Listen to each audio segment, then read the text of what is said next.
Welcome. You're listening to the Best of Investing on News Talk 910, sponsored by Pacific Trade Exchange. This is the show where we present valuable information about real estate, the financial markets, and other economic business of the day. For those of you listening for the first time, here is our format. A few guys sitting around a bar having drinks without the drinks, talking business with you, the audience listening in. I'm your host, Edward Brown, and I'm honored to have as my co-host Mark Hahn of Pacific Private Money, California's fastest growing private lender, and Robert Schiff of RPM Mortgage. Our phone number is 888-912-1190. Write that number down, 888-912-1190, because you're going to use that number to answer the trivia questions for 3 vacations given away during each commercial break. That's right, we're giving away 9 vacations during this show. The vacations are sponsored by Lighthouse Resort and Marina, which is located 1 hour northeast of San Francisco. The vacations are free. Their only request, a $75 cleaning fee to cover housekeeping expenses. Their website is lighthouse4fun.com. You can reach them at 916-777-5511. And get ready for this, all right? Here is today's trivia theme. I came up with this one myself. Unusual famous couples, good-looking women with not so good-looking men. How's that? Well, you're creative. You like that one? Okay. Our website is bestofinvesting.com. Check us out on Facebook and YouTube by typing Best of Investing Radio Show. Quick reminder again, World Wraps in Corte Madera and Santa Clara is still giving our listeners a free smoothie with purchase of a wrapper bowl if you mention the Best of Investing. And today we have an extra special guest because his name is Steve Moskowitz, the famous tax attorney, and you've all seen his commercials on radio and television. Absolutely. And I've got a personal, before I actually introduce Steve, I got a personal little story I got to say. Steve and I actually went to Golden Gate University and got our tax degrees at the same time. Him in the LLM tax attorney program and me just getting a master's in tax, right? Well, I've been successful for a lot of years preparing people's tax returns and reporting, and representing them in front of the IRS when they had tax issues, and I've never lost a case. I ran into one client one time who had an issue that I thought was an open and shut case for us. Well, when I talked to the IRS, it was in such a high level because it was so complicated that they were trying to tell me it was open and shut case for them. And I threw up my hands. I didn't even go to represent them. I said, you know what, to my client, we got to get an expert here. So we ended up hiring Steve, and he saved my client thousands of dollars. I'm good, but he's really good. And so guys, I want to introduce Steve Moskowitz to you. Steve, how you doing? I'm doing great, and thanks for that. I appreciate it. You're very welcome. So we're coming up on April 15th pretty soon here for taxes, and I'm sure a lot of people are saying they're glued to their radios right now going, all right, I got to get a pencil and paper, kind of write down some good advice here. So what advice can you give our listeners? I know there's a few topics you want to cover. Oh, I have a lot for you. And first, it depends what your situation is. For example, there are people out there right now who are really worried sick because they think they owe some money to the government and they don't have it and they don't know what to do. And here's where the craziness starts. People do some crazy things. People do some illegal things like not filing a tax return or working in the underground economy or looking over their shoulders. I've seen so many people cause themselves incredible harm that the government never would have done to them if they had just come out and made a deal. But what we have here is if you don't have the money, don't panic. We'll go to the government for you and we'll make a deal. And then it's over, you go ahead and you just enjoy your normal life. But whatever you do, don't do the crazy things, the non-filing. Also, there's a lot of other reasons that people don't do things they're supposed to. They don't know what the law is, they put it off, they're busy, but don't do that either. The bottom line is the government's gotten very aggressive, and this past year I've seen the government criminally go after a lot of people that used to send a letter. For example, non-filing. I am currently representing people who literally had their doors broken in by 15 and 20 guys with guns and badges who then held them hostage and ransacked their house for a day. You really don't want that happening to you. Those are special agents, right? This is IRS and state where they go into people's offices. Wow. They go into their homes and they basically you spend a day there at gunpoint. They spend a day carrying out your computers, papers, and everything else. Yeah, because with a letter, then I guess they figure you're going to figure out how to throw the computer away or hide it or whatever. This way, it's a Well, it used to surprise be act. a letter, but what's happened is the criminal program is setting an example for people, but they're doing more and more criminal cases. That's totally avoidable. And there's a lot of other things that we want to watch out for. For example, for those people that have foreign bank accounts, there's a tremendous number. When people think about foreign bank accounts, they think about, oh, well, that's a drug dealer or a very rich businessman that's hiding a lot of money. And although those cases exist, there's so many more where somebody just moved here from another country and they had it innocently. But the problem is this: if you don't report it, and there's two types of things. There's one, which is the income tax return that we're more familiar with, and Americans, green card holders, and people that are here are subject to tax on worldwide income. But however, you get a full credit for what you paid the other country. However, there's special reporting. It's something called an F-bar, foreign bank account reporting, or the new one I was talking about that's starting next year, January 1st, 2013, FATCA, F-A-T-C-A, Foreign Account Tax Compliance Act. The government can put you in prison for a long time for not doing this. And these are information returns. They're not income tax returns. Oh, wow. And the fines can be far more than you ever had in the account and far more you ever have in a lifetime. But there's an amnesty going on right now. This amnesty started January 9th, but the government won't say when they're going to withdraw it. And the bottom line is you can get forgiveness, come out of this. And although the amnesty carries an amnesty penalty, there's a way to avoid that if you qualify. And you can see, tax gets me very excited. Well, it does. I mean, who wouldn't get really excited over tax? But, I've spent over 30 years in tax. It really does get me excited because I know there's so much help that we can have for people. Hey, Steve. It's the same, for example, with audits. So, Steve, I got a question for you. So, if I made a whole bunch of 1099 income last year, and I know that the guys sent those 1099s in, I didn't. I spent the money. I didn't save it. So, I know I don't have, the tax to pay it. Should I file the return anyway, even though I don't include any money, and then can I contact someone like you to work out a payment plan? Absolutely. And the big penalties are the failure to file penalties. So you definitely do not want to not file the tax return. You want to file the return. And if you can't pay, in almost all cases, our law firm goes to the government for you, not the person, and we say, look, my client can't pay you right now, let's make a deal. And that's what we do. We go ahead and we make a deal, and then you go about your normal life. Like if you had a mortgage or you had a credit card payment, you don't let that rule your life. But I have seen people commit suicide over this. You know how tragic that is? Yeah, I've heard that people too. throw marriages away. I've seen people ruin their family lives, ruin their business, and I look at it and say, oh my God, it doesn't have to be. Okay, hey audience, we are in the studio here, actually on the phone, with Steve Moskowitz, the famous tax attorney. We're going to cut to our first commercial break. When we come back, we're going to finish off with Steve, and then we got some exciting emails and other stories to share with you. And at our first commercial break, here's our first trivia question. Singer Linda Ronstadt was once his girlfriend. Who was the guy? Hint, he used to be nicknamed Moonbeam. The first three callers with the correct answer win a free 3-day, 2-night stay at the Lighthouse Resort. Their website is lighthouseforfun.com. You guys are smiling. I think you know the answer. Call 888-912-1190. That's 888-912-1190 to answer this question. Singer Linda Ronstadt was once his girlfriend. Who was the guy? Hint, he used to be nicknamed Moonbeam. 888-912-1190. Make sure to include your name, address, email address, and phone number, and speak slowly, and make sure you spell out your email for us, and we will be right back.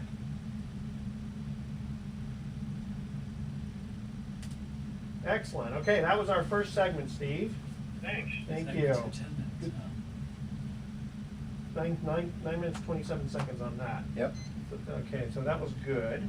Let me just save this file for a minute. We'll go on to segment number 2.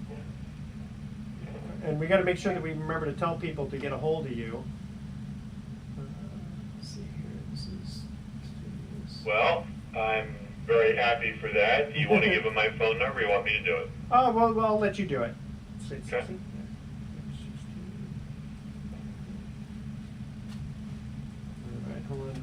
second here. Just got to save one more file, and then we'll start on segment number 2. See, in my world, everything revolves around tax. When to your teaser question, I thought, oh my goodness, that's a tax answer. Jerry Brown is trying to raise our taxes. That's right. Hey, you know what, Steve? We'll have you answer that, okay? When we come back. Oh, good. Do I get a prize? You sure do get a prize. Okay. Well, they're calling it the millionaire's tax. I know I'm not a millionaire yet, and I'm Yeah, but probably here's going to have the to pay that problem. darn thing. Yeah. You know, you know what? You guys realize how the income tax started? Well, let's see. It must be temporary, wasn't it? Yeah, back The income tax back in the started Civil War. And, in 1913 as a tax on the rich. 3%. And you know what the top tax percentage was back in 1913? 3%. It was 6%. 6%. But to be in that top bracket, You had to make $1 million. you had to make over $500,000 a year. And that was in 1913 dollars. Yeah. Yeah. Yeah. Well, they had income tax for the Civil War too, though, didn't they?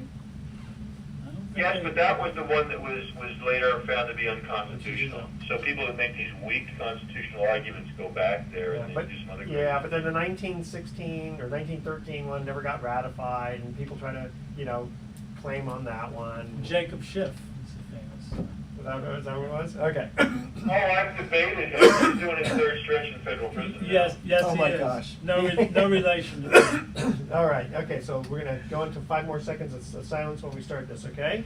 And then I'll reintroduce you, Steve. Okay. Okay. All right. So here we go. Ready?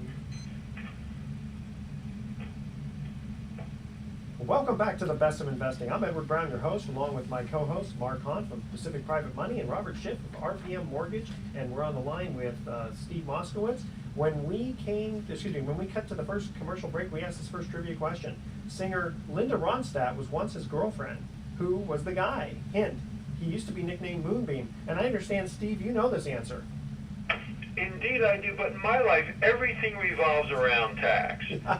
And the correct answer is the guy that wants to raise our state taxes, Jerry Brown. That is correct. Congratulations, Steve. You won a prize. Jeez, All right, thanks, guys. And I thought when you said Moonbeam, you really meant Moon Unit Zappa. Oh, that's right. Yeah. By Okay. the way, when you win a prize, that's taxable too. That is true. The value. I lied. Everything is taxed, but it does turn to tax, and it makes a difference because people know us for defending things in tax, but also one of the things that we want to do is keep people out of trouble and making a deal for people. That is so important. And just like if I were a surgeon, even if I were the best surgeon on earth, my best advice would be do this to avoid the surgery. So we're constantly making deals for people, and that's why actually so many years ago I took that as our phone number, 888-TAX-DEAL. Okay. We're Excellent. always making deals for people. They're nice and simple. Robert's got a question for you here, Steve. Sure. Yes, Steve, I'm a mortgage broker, and I have a lot of clients that are so worried about the tax ramifications of a short sale. Oh, we see that all the time. And they're like you say, paralyzed to do anything or not do anything. And can you comment on the possible ramifications of facing a short sale? Absolutely. This deals with Internal Revenue Code Section 61A, where they're dealing with income from discharge of indebtedness. Whenever you get out of any debt, whether somebody lends you $100 and says, oh, okay, you don't have to pay me back, or a refi, or a short sale, or a foreclosure, if you walk away from that debt, under the general rule, it's as if you earned that amount of income. And with you're talking about, mortgages, you're talking about devastating amounts. However, there's ways out. There's some special federal legislation that's due to expire the end of this year. Another one is if you're bankrupt. Another one is if you're insolvent. So what happens is you're going to get these huge 1099s, and the general rule is you're going to be taxable on this. So you went from owing the bank to owing the IRS. However, there's a way out if you qualify. And qualifying, there's something special you have to do on the tax return so that the thing goes away and you're not hit with this tremendous amount of taxes. Hey, Steve, I got a question. Are some unpaid taxes easier to negotiate than others? That's a great question. It is. The ones that are the most difficult are the payroll taxes, and the reason that payroll taxes are so problematic is because they're not dischargeable in bankruptcy. Well, I wouldn't, not only that, but you've taken money from the employees. Well, that's part of it because you violated, essentially it's as if you were collecting rent for the landlord, and it's not only you didn't pay your rent, but you essentially collected from other tenants, and then you kept the money, or you spent it. And those employees are sure enough going to claim that whatever you took for federal taxes on their own 1040. Absolutely. Yeah. How about unpaid sales taxes if you're a business that went under? That's a toughie, and the state is very aggressive. We have a lot of state cases going on too now, and also there's questions with the state. Is the state entitled to all of your income when people move in and out? And another question is when people go away for a while, can the state of California still tax you? For example, you take a position overseas, and then you come back. Can the state of California tax you while you were gone? The answer is it depends on the facts and circumstances. If you were domiciled here or a resident here, and it gets into your mindset, where did you intend to return it? There's a lot to it. The state's very, very aggressive. We do a bunch of those cases too. What about is there a statute of limitations for the state coming after, let's say that example Mark gave with the state sales tax? Well, the state, bowing to some political pressure without having a statute of limitations at all, recently enacted a statute. It's only a quick 20 years. Yeah. Now the feds are 10 years, but then at the time of expiration, the IRS usually will ask you to voluntarily extend the statute of limitations, and if you do, well, it's however long you've done that. Yeah, and if you don't, they just go and nail you anyway. Go into federal district court, get a judgment against you for 10 years with one 10-year renewal.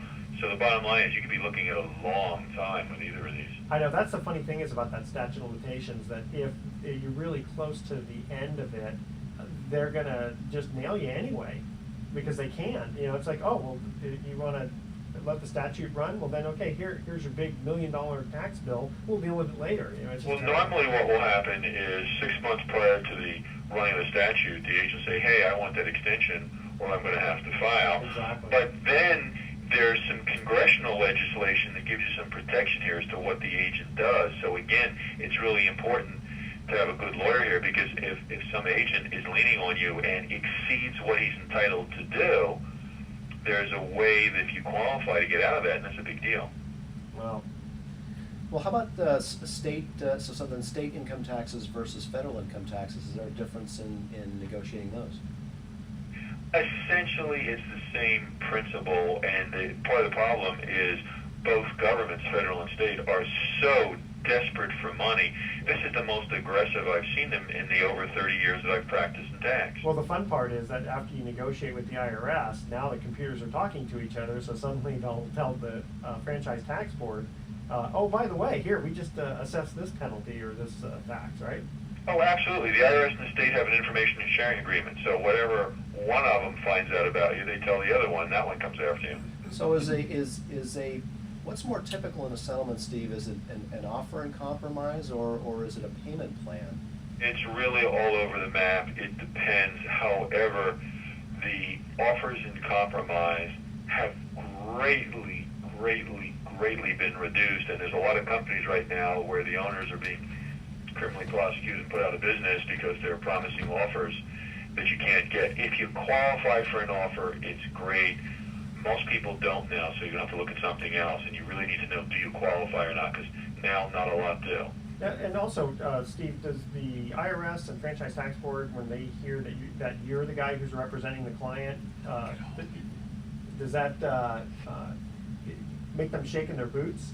No, no attorney or government is going to be shaking in his boots, but what I'd like to think is there's a mutual respect and a good working relationship, and what that means is the agent knows that all of your rights are going to be enforced, and most people's rights, most people don't even know what most of the rights are. We're going to enforce all your rights. Yeah. Also, Steve, that won't take your case unless he knows he's going to get a good outcome. Well, but there's another thing too. Like, there's so many expiration dates. Like, if you owe money, there's a very powerful, very worthwhile hearing called a collection due process hearing, but you only have 30 days from the issue date to file for it, and if you don't, you waive that right, and that's a terrible thing to give up. Yeah, and again, just for the audience that are listening here, I've got a master's in tax. Okay, I'm considered a tax expert, and sometimes I'll run into stuff that is just way beyond me, and then I would go ahead and call Steve at 1-800-TAX-DEAL. That's 888-TAX-DEAL. 888, I'm sorry. 888-888-TAX-DEAL. TAX-DEAL. Sorry about that. TAXDEAL, TAX-DEAL. All right. Well, Steve, thank you so much for joining us over the phone here, and we're going to have you on again, all right? Fantastic. Thanks so much for inviting me. Okay. Bye. All right. We were listening to Steve Moskowitz, the famous tax attorney, and again, his number is 888-TAX-DEAL. All right, we're going to cut to our second commercial break. When we come back, we're going to get into email time and exciting stories from Mark and Robert. And remember, today's theme is unusual famous couples, good-looking women with not so good-looking men. And no offense to Jerry Brown on that one for the first question. All right, Julia Roberts, famous actress, used to be married to this singer. Who was he? The first three callers with the correct answer win a free 3-day, 2-night stay at the Lighthouse Resort. Their website is lighthouseforfun.com. Call 888-912-1190. That's 888-912-1190 to answer this question. Julia Roberts used to be married to this singer. Who was he? Again, 888-912-1190. Make sure to include your name, your address, your email address, spell that out, and say it slowly, letter by letter, please, and your phone number. And we will be right back.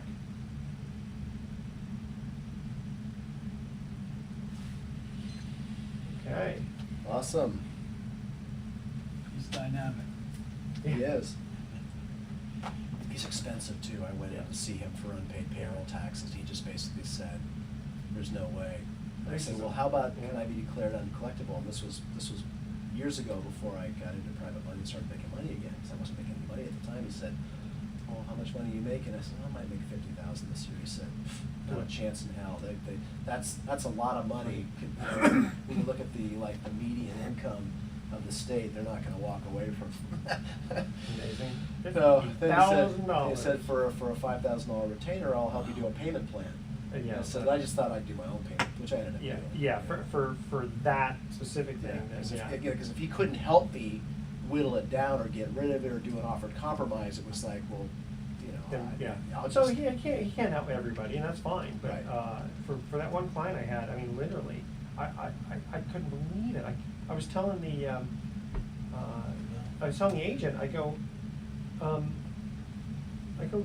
you'd be kidding here. and every time I just, if I kick this by accident, it does. What, the there's some kind desk? of- the desk, yeah. It's a little staticky. Yeah. I guess we got a couple of loose connections. Got a loose wire here. I gotta sit still. So you gonna give Robert the first question, or me, or? Go ahead, Mark. Sure, yeah. Oh, okay. Okay, hold on here. Let me find out what's going on here. Oh, no wonder. It's March 16th. did Kramer call in today? He called me yesterday and said he was sick. A lot of people are sick. My wife's sick. Got one of my agents is out because his daughter's sick, and then a sick receptionist answering the phone. Well, that I helps. just got back from Phoenix. That's right. I called you when you were there. Yeah. I've never done that before.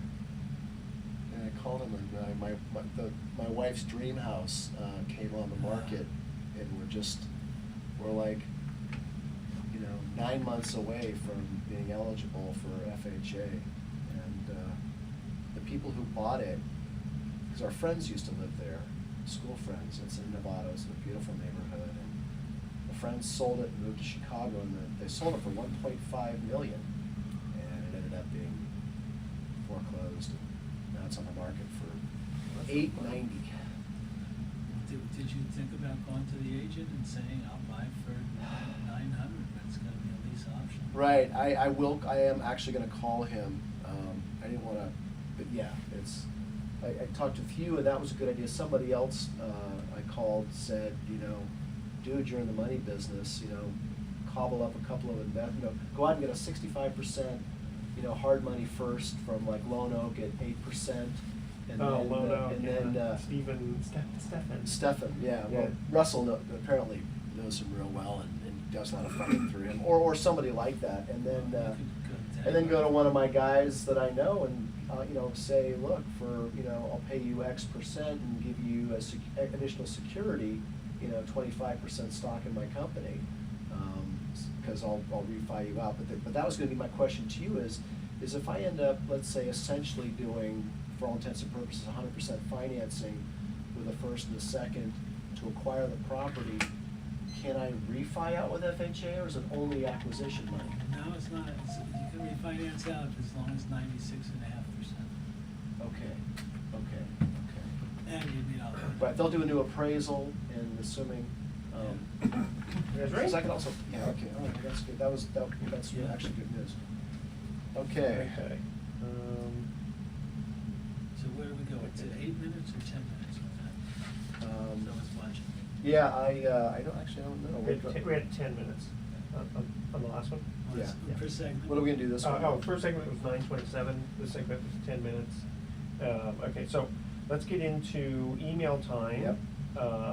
Mark, I'll go ahead and ask yours Okay. first, and then we'll ask Robert's, and then what do you want to do in segment 4? Yeah. I've got something good, interesting to talk about, which I can Okay. discuss a little bit during the break and see if Okay. it sounds like something that's. All right, let's do it. If there was time, we could mention the new loan programs that are supposedly happening or not. Okay. That'd be good. You might want to do that with your email question to kind of go out and say for that reason, that's why. Okay, ready? Let's go. Here we go.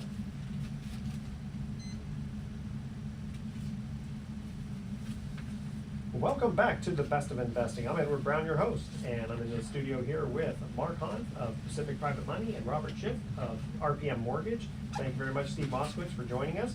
When we cut to the second commercial break, we asked this trivia question. And again, the theme is good-looking women with not-so-good-looking men. All right. Julia Roberts used to be married to this singer. Who was he? That would be Lyle Lovett. That would be Lyle Lovett. Very good. No offense, Lyle Lovett, but Julia Roberts is a little better looking. All right, we are going to get right into email time. And Mark, we have this one for you.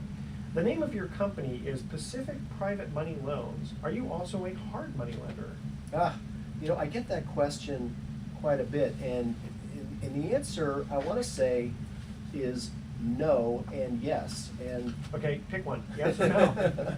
well, look, traditional hard money was loans made to borrowers in distress, and that was true up until about 5 years ago when the real estate market turned. Because frankly, we all remember that most people who could fog a mirror could get a bank loan up until 2005, particularly as money got really, really loose in 2000 to 2005.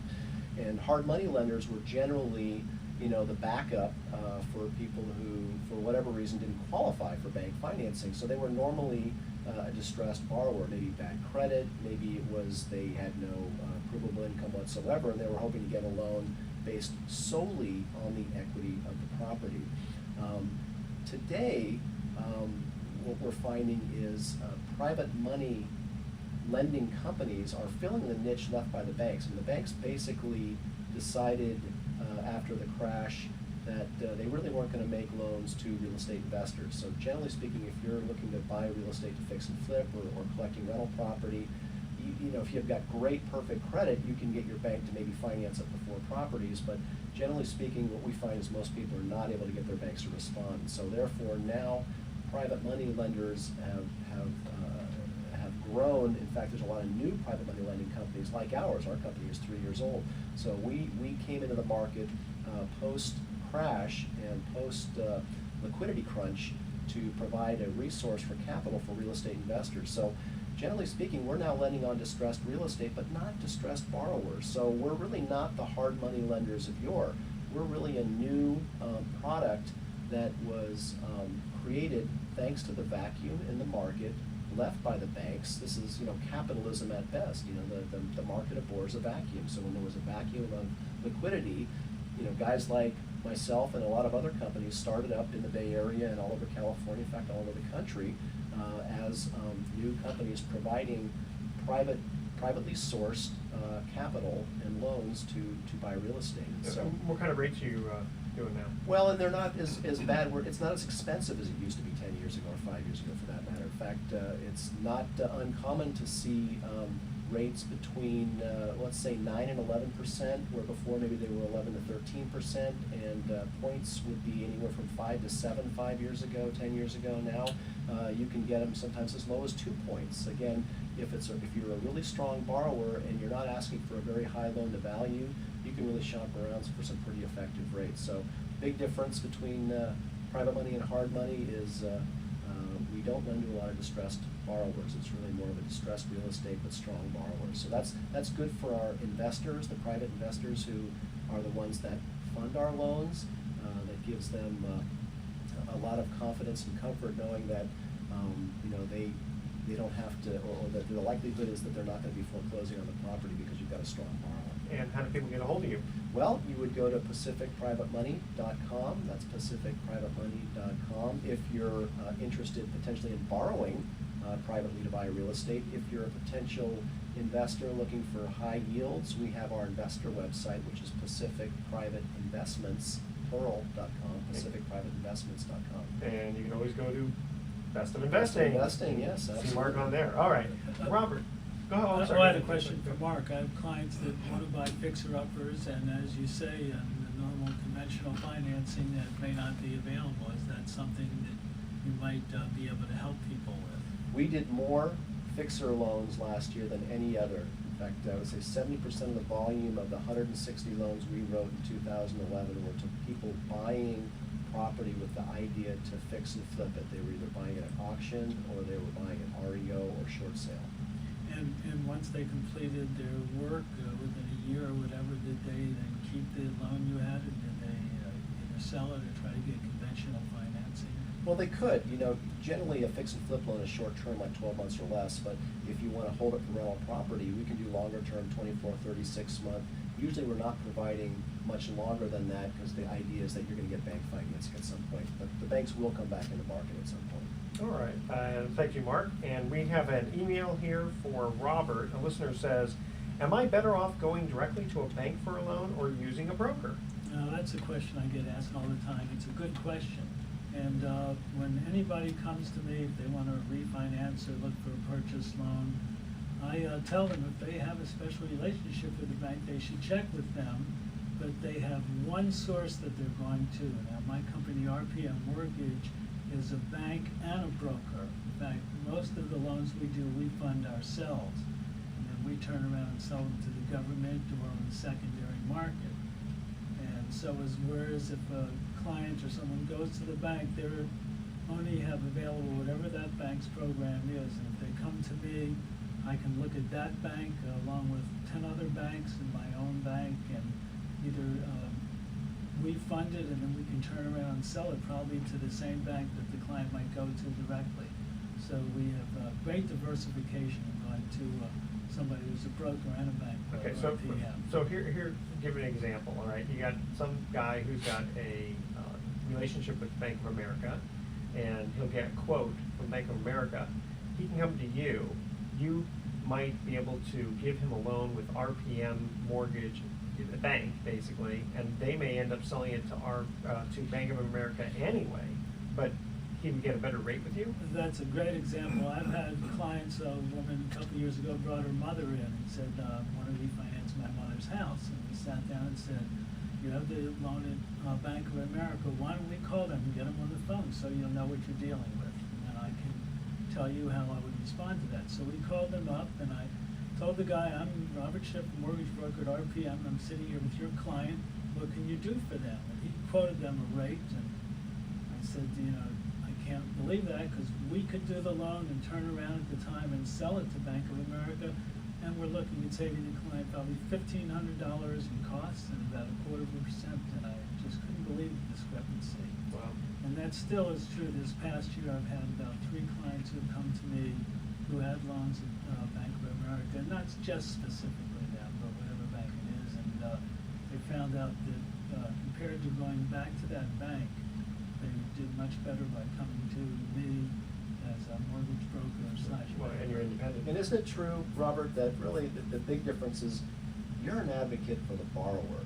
And if you walk into Wells Fargo or B of A and talk to their mortgage loan specialist, first of all, that person's probably gonna be in their 20s, because that's the people I see when I walk into that bank. Second of all, they're an advocate for the bank, they're an employee of the bank. Yeah, but that person who was 20 had like hours of experience. Oh, yes, yeah, she may not have been their first client, Yeah, possibly. Yeah, yeah, how long have you been doing mortgages? I've been doing mortgages since, it's gone on 20 years now. So you have a little bit of A little, familiarity yes. with it. Yeah, a little more experience, yeah. And- Absolutely. And before then, I was a real estate agent, so I was very familiar with other parts of the process. Okay. And that's really important, because again, that's the borrower advocacy, that's why people shouldn't confuse the, going to a bank to going to a mortgage broker like yourself. No, and I've been around a long time, and the only way I'm gonna stay viable is to make sure that I take care of my clients. And there are instances where someone has a lot of money at the bank or somewhere, they may be able to work out a better deal, and I have clients I've helped with, help make sure that they get the best deal, even if it's going directly to, maybe they have a deal. I appreciate the structure. honesty on that, and Yes. that'll come back tenfold to you. That's great, Robert. Okay, we are gonna cut to our third and final trivia question, and again, the theme is good-looking women with not-so-good-looking men, unusual couples. All right, here's our third and final one. Marilyn Monroe was married to this famous baseball player. Who was he? The first three callers with the correct answer win a free 3-day, 2-night stay at the Lighthouse Resort. And again, these are my own personal opinions about how good looking these people are, I know. Their website is lighthouse4fun.com. Call 888-912-1190. That's 888-912-1190 to answer this question. Marilyn Monroe was married to this famous baseball player. Who was he? Make sure to include your name, address, email address, and make sure you spell it and say it slowly, please. And we will be right back.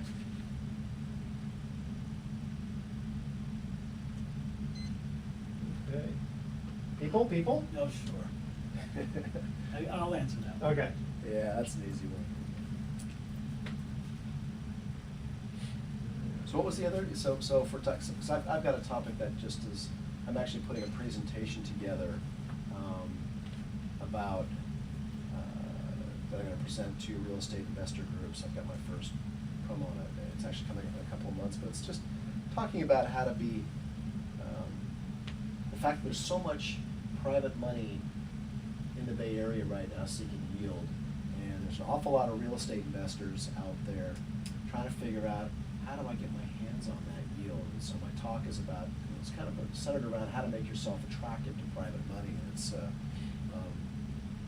mean, for the investors.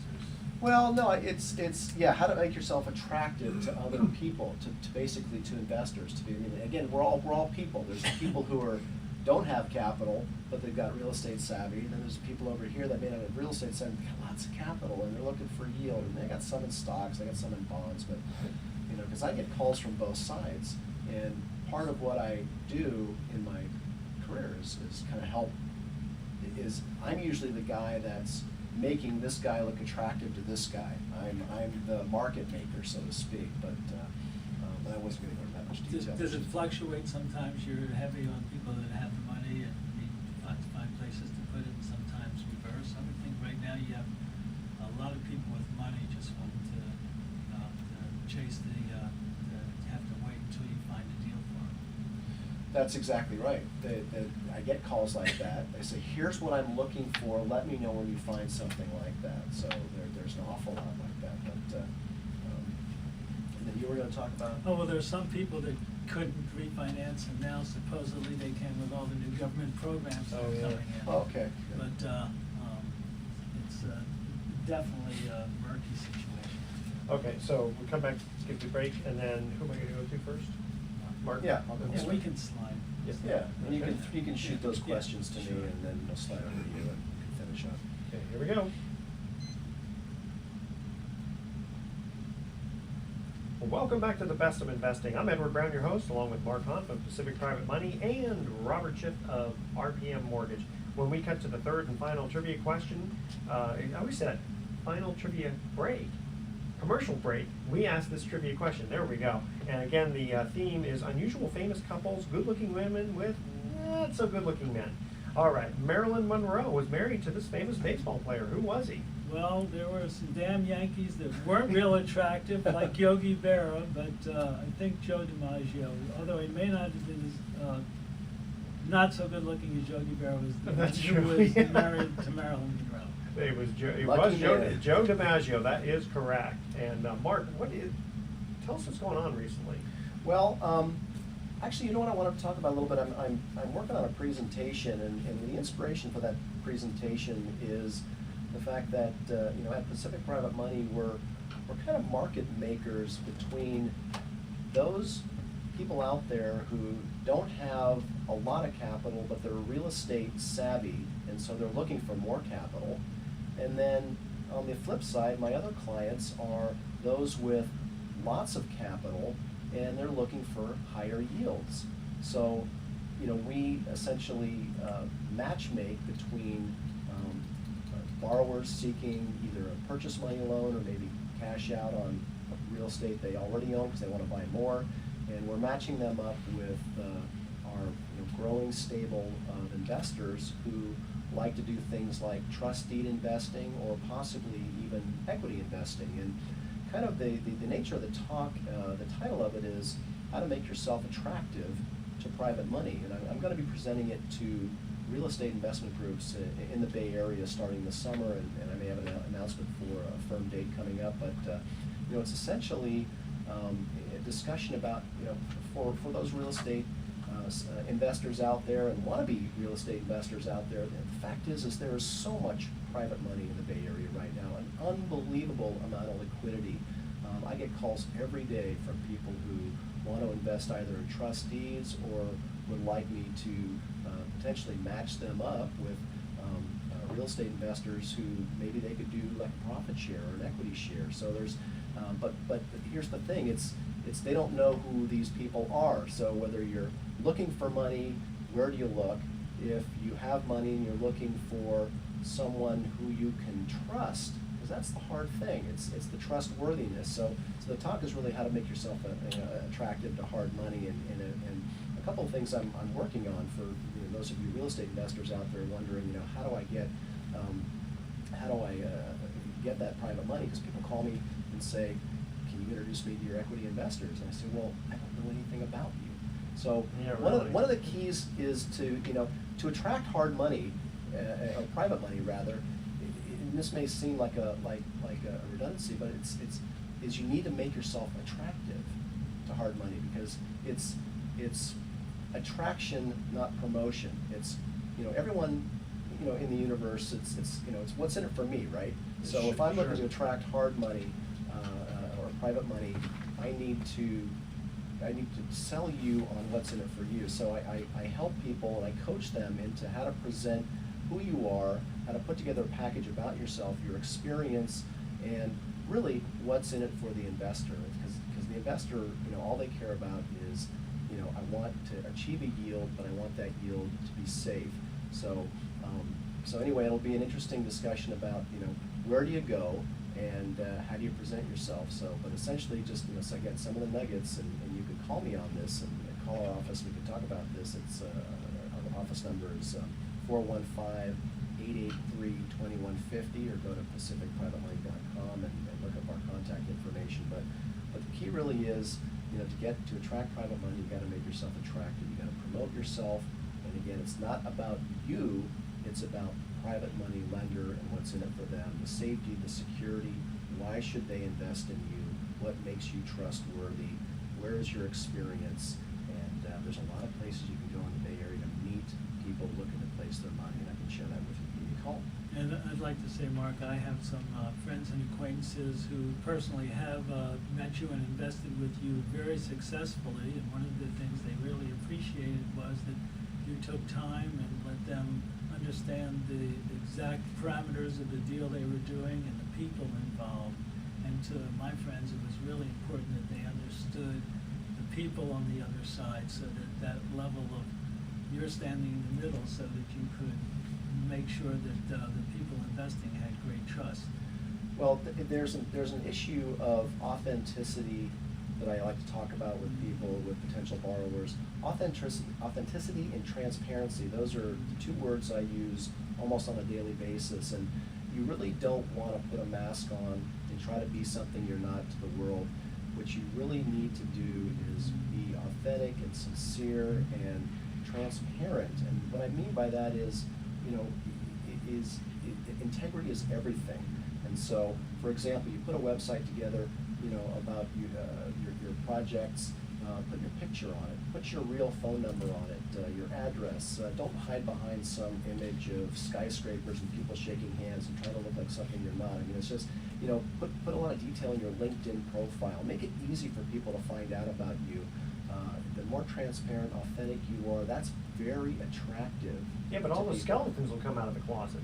Well, if you got skeletons, you got skeletons. But for those of you that don't, you got to put your best foot forward.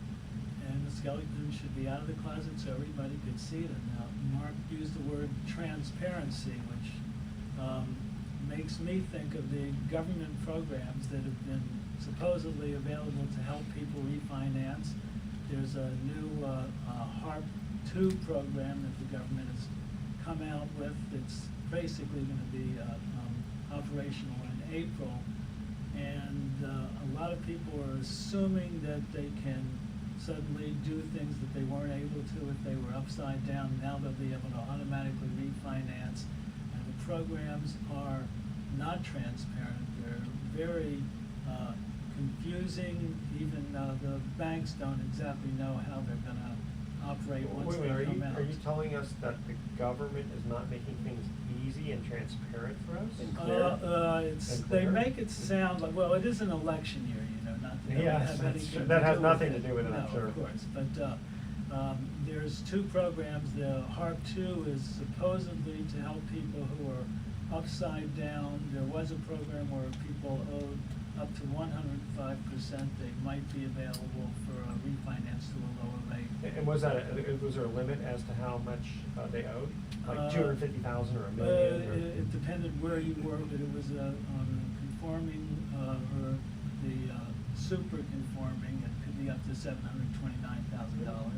Now probably $625,000. But the new program is going to be available to people no matter how far upside down they are. I've had clients that they owe more than twice the value of the current house, and they might be able to, in this new program, work with the government. There's also the program where the attorneys general of almost all 50 states, there's exclusions, made a settlement with 5 big banks for billions of dollars, saying, you put this money into a pool, and these 5 banks, if we haven't sold your loans to the government, will utilize that money to help our clients refinance into lower interest rates. And that's starting, some of it's operational, some of it's coming online. We don't know which of the banks will have different overlays and put their own parameters on the loans. But if anybody wants to go to the different websites on that, they can give me an email at rship@rpm-mtg.com. We'll forward the links to you so you can research that on your own, or you can give me a call at 415-515-1941. Okay, thanks. So the government to the rescue? I don't know if the cavalry's coming out to help or attack. Well, it's kind of weird. The market's been going up quite a bit. Any thoughts on the economy? Thanks to Apple. Thanks to Apple, yeah. It's all single-handedly on Apple. Well, my little world of experience in the real estate market is that the purchase market is heating up, but I don't really get the sense that we're finally out of this. There's still a lot of people that are way upside down, having problems really meeting their monthly obligations for the mortgage. Well, in my opinion, it is a great time to buy a new home today. I mean, we're my wife and I are looking ourselves just because in our particular neighborhood in Marin County, there is just some fabulous opportunities to pick up a home today. Yeah, Marin County was supposedly so wealthy and so private that it wouldn't be affected, but there's many stories. Many stories of Tremendously people buying houses for 60% of what it last sold for. And that would have been what, 06 probably? Probably '06, '07, yes. Yeah. They bought a house for $1.5 million, and now it's for sale for $800,000. There are even cases where it's been sitting on the market for a year. I have one case that's sitting on the market for a year with no offers, and now there's multiple offers. Wow. Yeah, Robert, you're right. That, you know, we're not out of the woods, but that doesn't mean that we haven't hit bottom. I personally think we have hit a bottom. I don't think many Bay Area markets are going to see much, if any, in the way of future declines in prices. I think we found the bottom, and that we're going to see some activity heating up in this year. I think 2012 is going to be the year. I think we're already seeing that heated up activity. Yes, I agree with you. All right, guys, thanks so much for a good show, and thoughts for the day here. Mark, I was going to apologize for breaking the present you gave me for my birthday into 1,000 pieces until I realized it was a jigsaw puzzle, so I don't have to apologize for that one. And some lions, yeah, this is kind of interesting, some lions mate over 50 times a day. Can you imagine that? That doesn't even leave much time for a cigarette break now, does it? Okay, tune in next week to the Best of Investing. We're going to be giving away 9 more free vacations for answering trivia questions. Thanks for listening, audience. On behalf of our team, I'm Edward Brown, wishing you the best of investing. So long.